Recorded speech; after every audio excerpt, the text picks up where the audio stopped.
Addison Rae responds to rumored feud between Charli XCX and Taylor Swift. There are people that do weird things.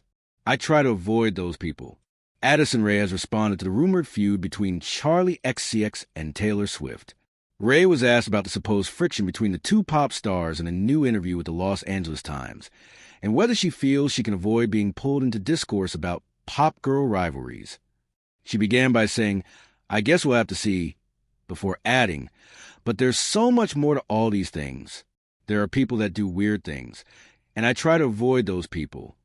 Rae and Charli have been friends for years, with Charli supporting Rae's earliest music releases and collaborating on numerous occasions, including To Die For on Rae's debut EP and a remix of Von Dutch from Charli's Brat remix album Brat, and it's completely different but also still Brat.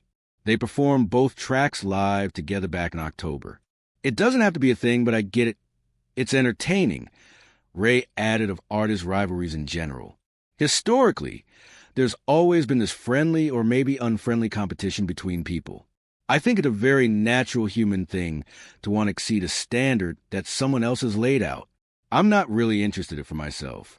The comments come after the release of Swift's 12th studio album, The Life of Showgirl, with many fans interpreting the lyrics to the song, actually romantic, as a swipe at Charli.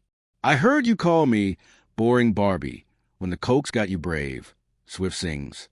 "High-five my ex, and then said you're glad he ghosted me / wrote me a song. Say it makes you sick to see my face / some people might be offended / but it's actually sweet."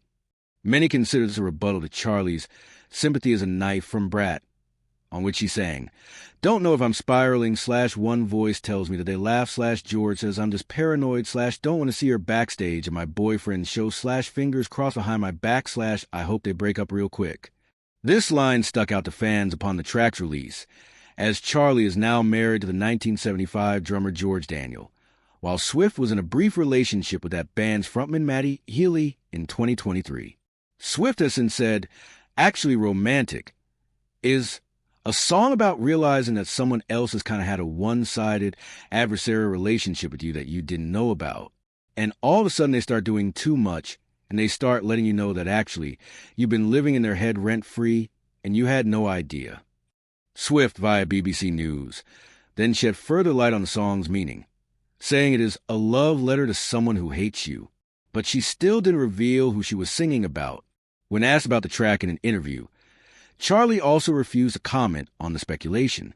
Neither artist has previously confirmed whether their songs are about each other, but they have both publicly defended each other since the release of Sympathy is a Knife last year. At a concert in Brazil in June last year, a fan shouted, "Taylor Swift is dead," prompting Charli to criticize the fan. "Can the people who do this please stop? Online or at my shows. It is the opposite of what I want, and it disturbs me that anyone would think there is room for this in this community. I will not tolerate it." In August last year, Swift said, "I've been blown away by Charli's melodic sensibilities since I first heard Stay Away in 2011. Her writing is surreal and inventive. Always. She just takes a song to places you wouldn't expect it to go, and she's been doing it consistently for over a decade. I love to see hard work like that pay off." In other news, Rae released her debut album Addison this year, which landed at number 2 in NME's 50 Best Albums of 2025 list. Addison Rae dreamt Addison into existence, working from a mood board of colors and vague feelings rather than specific sonic references. The entry read, "What emerged from this vibes-based approach is one of the best pop debuts in recent memory. Starry-eyed, enigmatic observations on love, fame, and money for an era in need of its hedonistic ethos."